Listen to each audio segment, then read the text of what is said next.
Thank you, Rodney. Welcome out to Dozer Park. Hello to those watching on MILB TV as well. I'm Nathan Bleaver in front of our dugout. I'm joined today by Paul Balestrieri, who gave us probably the easiest choice we've ever had for our Pekin Insurance Beyond the Expected Player of the Game last night. A complete game, no-hitter, one base runner allowed in the first inning, 10th no-hitter in franchise history. That's right. Give it up for him.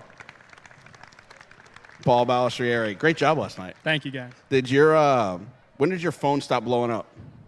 I haven't checked my phone in a little while. I've been at the field working for the last hour or two, so I don't know yet. But I'm lucky. I got a lot of people that support me and follow me, and everybody's reaching out, so it's been really nice. I know our Twitter was going nonstop last night, which means yours was too, because you were tagged in all of those. And but family, friends, all reaching out last night. Yeah, everybody that's been with me on this journey, and even people I haven't heard from in a little while, just right. Reaching out and just saying congrats is really nice of them. Long lost cousins, long lost friends, just reaching out after a game like that, right? All great stuff. When did you realize, hey, I got something special going on here? You kind of maybe like the fourth, fifth inning, you're kind of like, okay, I usually don't have a start and haven't given up a hit at this point, right? But you still have 4 or 5 innings to go. But then I'd say once I finished the 7th inning and you got 6 outs, you're like, okay, 6 outs, like. That's pretty tangible. I can gear it up for 6 outs right here. I think I looked at the game tracker after 6, sitting up there in the booth, and you were at 64 pitches, I want to say, after 6, and I was like, okay, he's got a chance to finish this one here because he had that many pitches to work with. What was it like in the dugout? Were guys avoiding you? Were they talking to you? What was it like in there in the 6th, 7th, 8th innings? Our dugout definitely adhered to all the.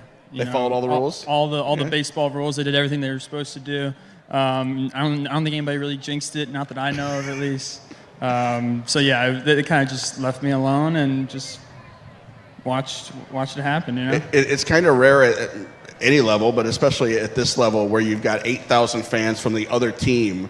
And I don't know how much of it you heard because you were obviously in the zone last night, but when ball 3 was thrown to the last batter, they were booing the umpire for calling a ball on their own hitter. And then obviously you got the standing ovation. What was that like on the road to have the other team's fans cheering for you to finish off the no-hitter? It was really nice of the Kane County fans. I thought it was a class act, just kind of appreciating something that doesn't always happen in baseball. You could have all your stuff, you could be the best pitcher in the world, and you still need luck, right. For a no-hitter, and it's something that anybody can appreciate. So. I know you mentioned in a couple of the articles you really trusted your defense last night. You did. You had 2 of your 6 strikeouts came in the 9th. But before that, so many ground ball outs, 15 of them, and a couple pop-ups on the infield. And I would say objectively 2 balls hit hard all night long, and that was it. What did you have going last night that allowed you to do that? Yeah, I wasn't striking tons of guys out. The defense did a fantastic job. They're making plays left and right. I felt good with my sinker last night. We were throwing it low in the zone, and I kind of helped keep my pitch count down too because we were getting outs a little bit quicker. Just good stuff. Obviously in sync with Dennis Ortega. He's an all-star and has had a great year. I know all you guys love throwing to both of these catchers, and Ortega and Rodriguez, and he was sprinting straight. As soon as he caught that last pitch, he was on top of you in a heartbeat to celebrate. What was it like being so in sync with Dennis last night? Dennis did an awesome job behind the plate last night. He was locked in from the get-go. I love the way he called the game, and just his energy behind the plate, was something I could feed off of. So nothing but the highest of praises for Dennis. When you're able to kind of sit back and I guess catch your breath and look back on last night, what do you think you'll remember the most? Just a really fun night. I was leaving the stadium and we were all celebrating and stuff, and I was just like, man, this is a lot of fun. This is a really special moment, and just tons of fun. You had a group of Kane County fans waiting for you by the bus too for the autograph. They kept asking everybody, "Is the starter on there yet? Is the starter on there yet? Is the starter on there yet?" Those little kids, they were waiting for you. They were excited too. Yeah, like I said, the Kane County fans were really nice, and I thought it was a class act of them cheering me on like that. And the most important thing out of all of it, we're in a playoff race, so we needed the W because Clinton won last night, so we needed to stay ahead of them.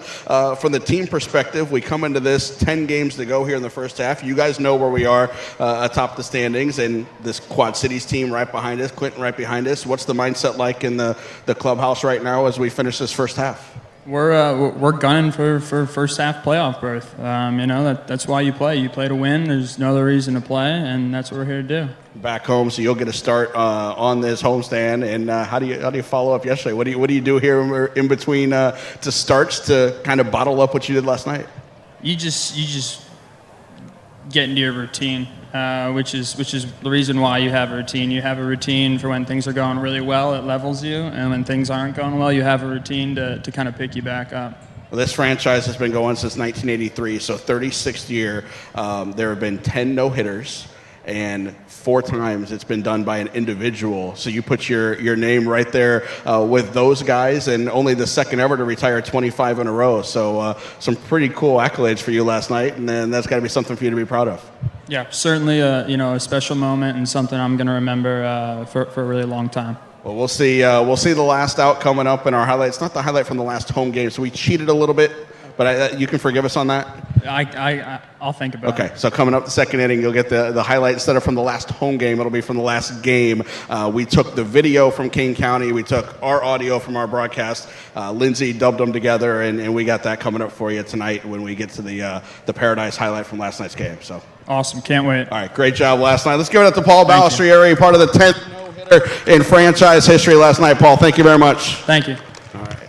You can give that to Jordan, and I'll take the promos here. Let's do this. All right, let's do this promo first for tomorrow night. We got this right here, the Paul DeYoung bobblehead coming up tomorrow. Illinois State night here at the ballpark tomorrow. So we've got the Paul DeYoung bobblehead right there. We can zoom on that. The Paul DeYoung bobblehead. First 1,000 fans, 13 and over, through the gates tomorrow night. You get this Paul DeYoung bobblehead showing the number 7 that he wore here in 2015. Ballpark hot dog and burger buns presenting the bobblehead tomorrow. It's also cystic fibrosis night here at the ballpark tomorrow. We'll have post-game fireworks coming up tomorrow night in addition to tonight. We've also got Rocky Vanaka night coming up tomorrow. We'll have our former president here. We'll honor him pregame. Got a couple fun surprises in store for Rocky tomorrow here at the ballpark. In fact, tomorrow he'll be joining me right here on the pregame show, so we look forward to that tomorrow with Rocky Vanaka night on top of Illinois State night, cystic fibrosis night, and the postgame fireworks. Then on Sunday, we've got the Scott Hurst player poster giveaway for the first 1,000 fans through the gates, and the first 1,000 fans 13 and over get this T-shirt, and that's upside down, so let's not do it that way.